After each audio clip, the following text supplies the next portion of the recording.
There are some of you out that are holding on to people, things, places, ideas because they are very comfortable for you, but it's not for your best you.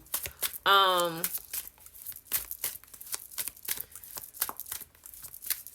and you're afraid to step outside of this.